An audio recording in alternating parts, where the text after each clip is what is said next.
Hey, Welsh Metals here. Today I will be showing how to base a miniature with an arboreal nature themed base. Well, that was a mouthful. As you can see, there's loads of grass and shrubbery and even some bushes there. So I'll be showing how to make that and paint the base also in that nice muddy sort of look.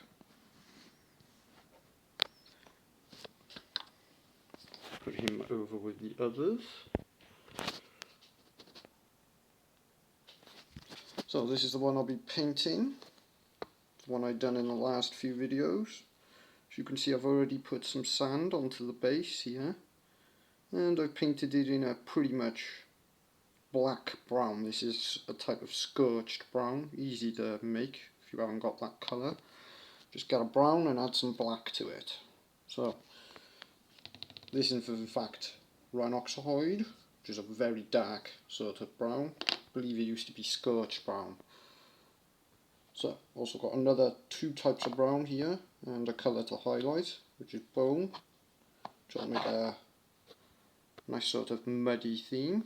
And I'm also going to do the rim in olive green, even though it's got a stupid name. It's actually that military olive green. Lots of shrubbery here, that's for model railways. Only need a very slight amount of that. There's the coarse sand, which is already on the base at the moment, painted brown, which is just PVA'd on with your white glue. Vital for doing this. That wind you hear is Storm Eunice, which is approaching quite quickly. Yesterday it was Storm Dudley. Now it's Storm Eunice. Look, storms one after the other lately. I need water.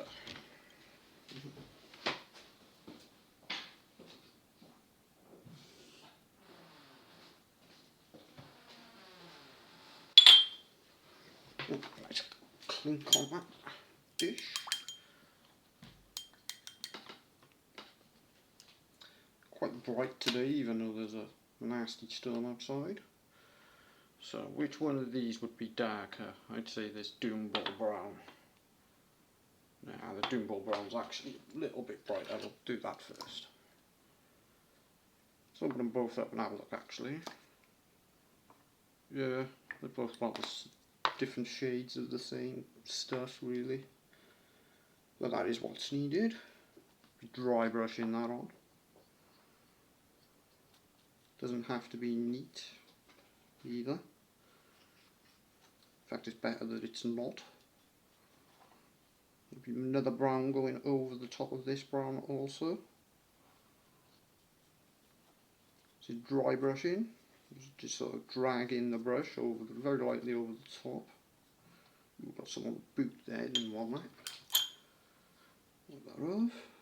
There we go. Doesn't matter if it sinks into the bottom of the boot recesses or anything.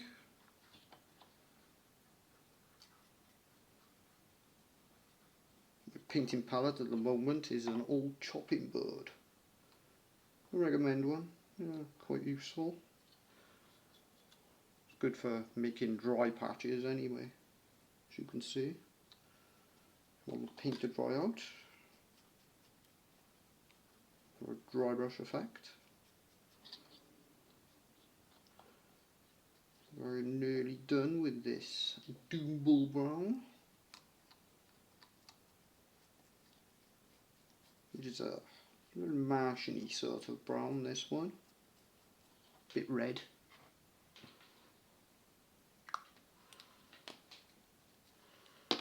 All these colours would be easily made with a very bright brown though, just alternating with different shades of black mixed into it.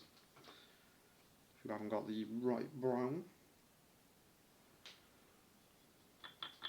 Yeah, that's more of a bud brown, that one. This is Mournfang Brown, so that's a silly name.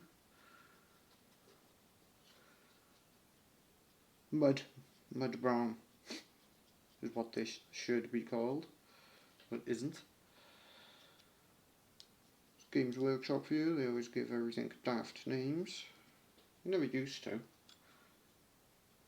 It was almost appropriate, like Scorched Brown.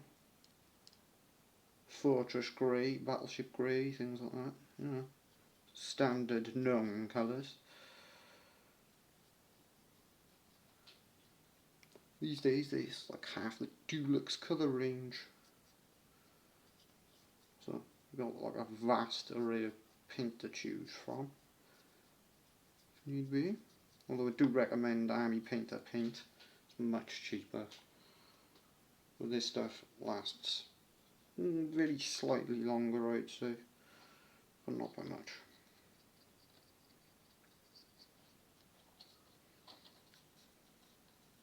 You can see I'm just catching all the sand with this mud. Very muddy base at the moment. So there's the 3 shades of brown done. Focus. There we go. It'll probably be okay as is if you just wanted a muddy base, but I don't. So brighten it up with some bone colour. Basically just cream. I haven't used much of this.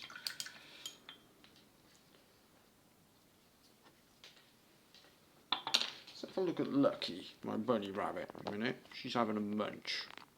Bunny rabbit break. Hello, Lucky. Oh, there she is. Got her a big Savoy cabbage that she's enjoying, and some miniature salted crackers. She loves them things, they're her favourite. Oh, pretty bunny, isn't she?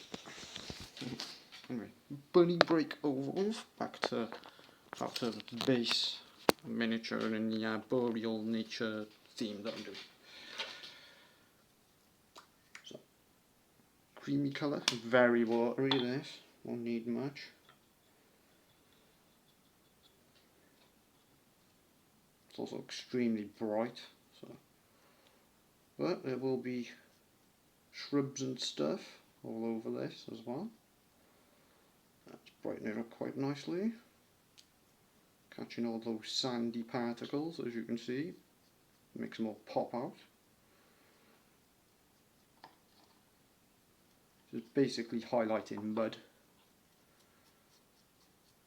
with a top layer of sand. That was like the perfect amount of paint on that brush.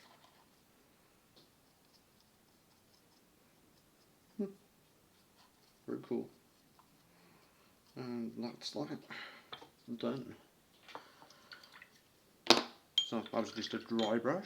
And now you can see all the definition on all the stones and such. Again, that would be okay like that. If you just wanted a muddy sort of base with a little bit of definition. But I want some green to this. Evil dude. Unless you want him to like be fighting on a muddy trench or something, in which case that base would be probably perfect. Olive green now, do the rim, and then I'll attach all the organics. You can actually find all this stuff yourself. These little leaves can be found underneath trees. Can't remember what tree they're from. Maybe they're from a sycamore or some such. Maple. But this stuff you can substitute with moss. But I advise you wash and dry it. An easy way to kill all the parasites in it would be to microwave the moss very slightly. That way you can use moss from your garden, because there are parasites in that stuff, but easily killed parasites. Apart from the extremophile ones, of course, nothing kills them. Mites and stuff are extremely difficult to kill, if not impossible. Well, if you believe sci-fi anyway. Although I have seen mites, they are creepy looking up close. Look very alien for an earthly insect. Don't they have brains?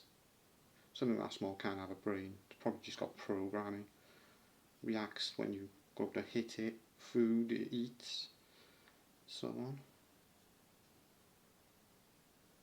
Sunlight, if it's a bit hot, it'll stay out of the way of it.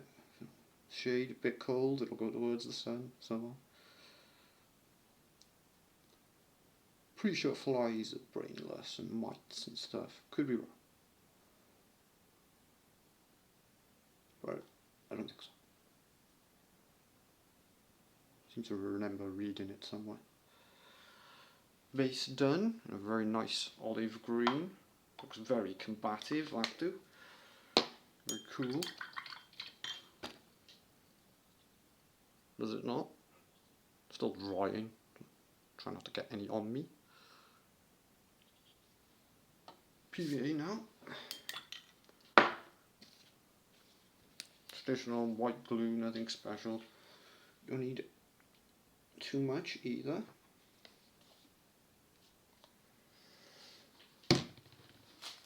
So first we'll go with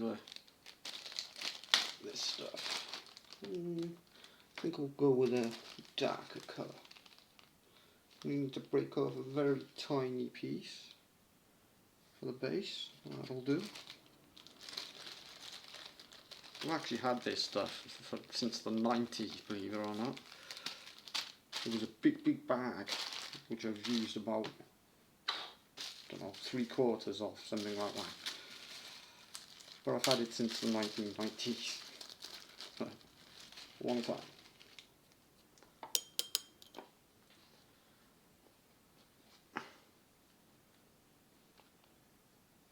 Used to like all this stuff when I was small.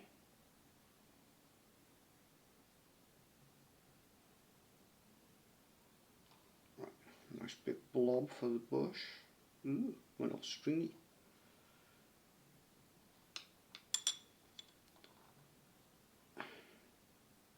Need pushing on there very slightly. It will take quite a while to dry also. Pinch a little bit off. It's falling off on its own accord. Cool. Just wanted to fit within the base rim. So that's the little squish at the back of his feet finished. Well, added. Close that up.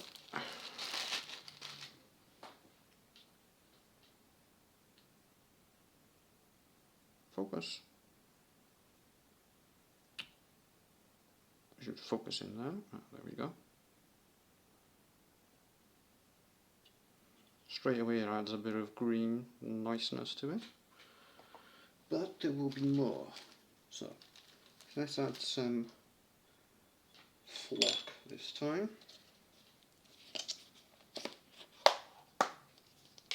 That's flock, which is dyed sawdust.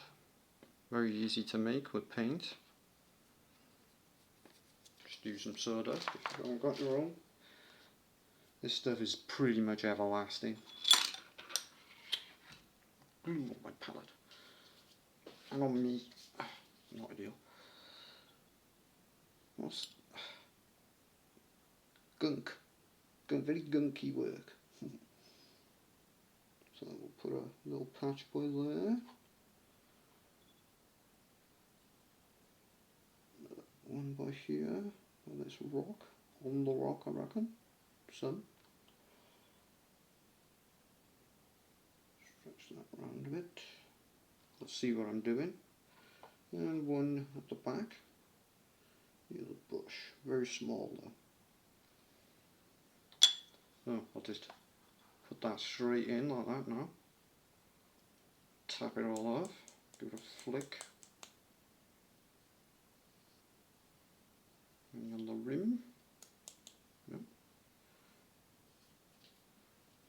So I've attached a couple of patches there now. And I will add a tiny droplet of glue onto the top of them patches and add static grass. That is what it sounds like, static grass.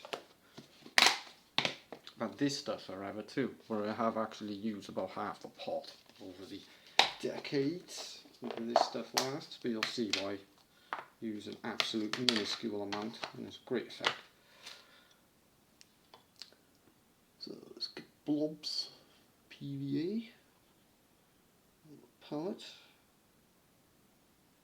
Put them straight on top of the flock that I've just applied. In the middle, in the centre. A bit touchy, as you can see. Ooh, big blob came off a bit.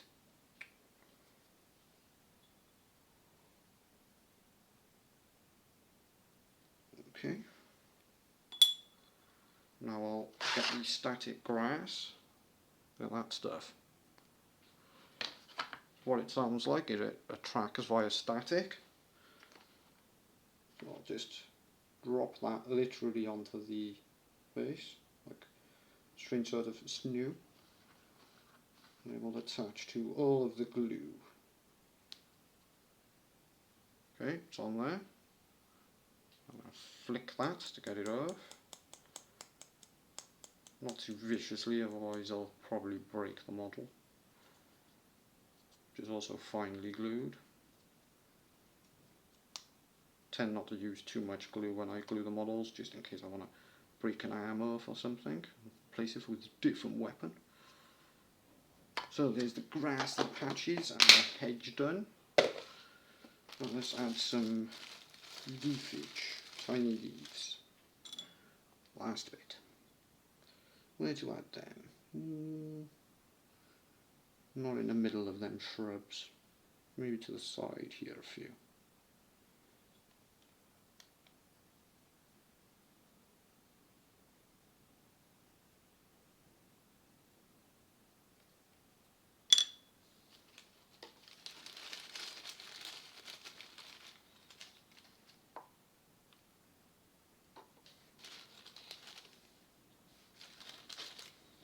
Not all of them will stick, only a few.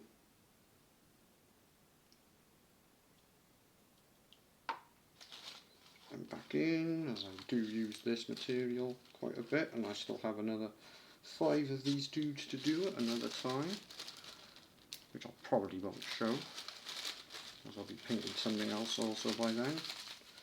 I tend to go to different things that I haven't painted. So basing done. Look a bit better when it's fully dry. Oh, come on, focus. Very arboreal, if you can see. Jungly. It's a nice sort of, looks like patches of grass. More realistic if you put the flock underneath them before you apply the static grass on top. The hedge has also absorbed some, very slightly, in the glued areas. So that's how to make an arboreal base for a miniature. Wow, that storm Eunice is kicking up. Loud. Add that to the finished squad, move that all aside. We'll have a look at that. Should be cool.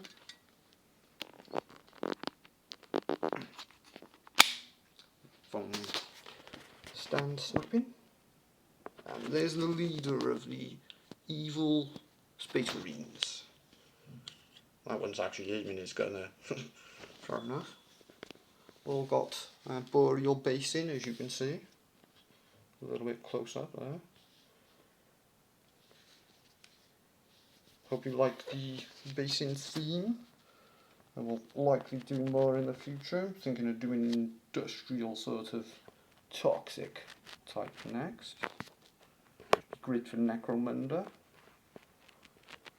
Type of basically space gangsters. And those Tyranids in the back also awaiting finishing. Well, till next time.